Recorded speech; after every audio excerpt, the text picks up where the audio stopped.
mấy hộp rồi chúng ta cút trai ơi bà học bông tinh trai trai seret nè bố cái lụa mấy cái bò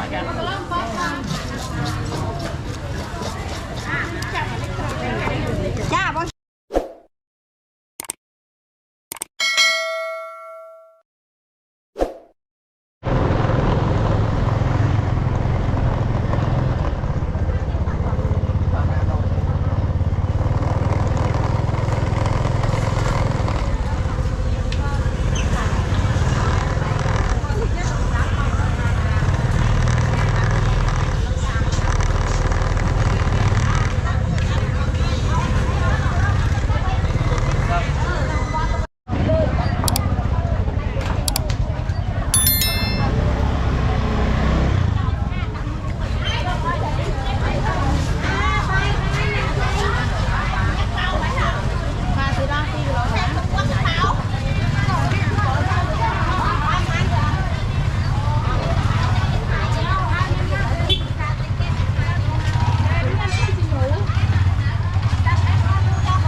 kinh người ta thọt rồi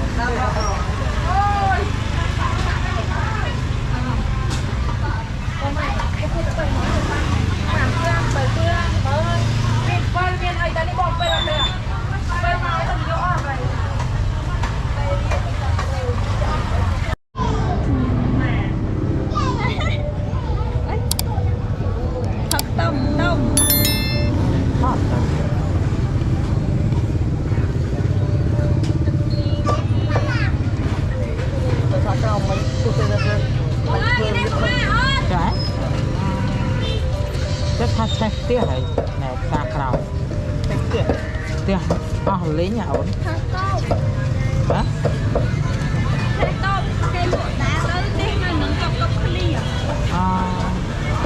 tham miên gặp ở đâu nè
Đi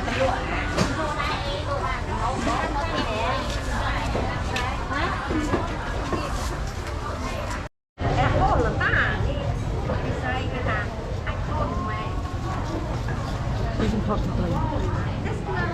Chúng ta vui thật. Trai ơi, bà học con tinh trai. Trai sret nè bố. Đến luộc mấy cái bò kìa.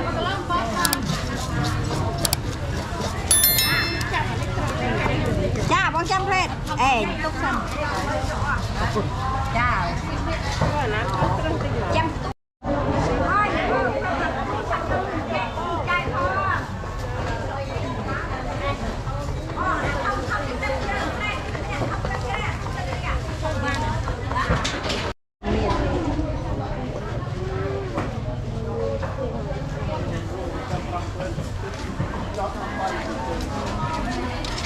Mẹ hơi bên ta hơi.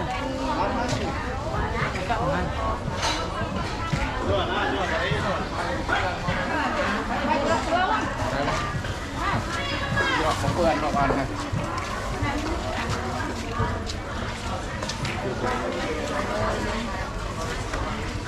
Hãy subscribe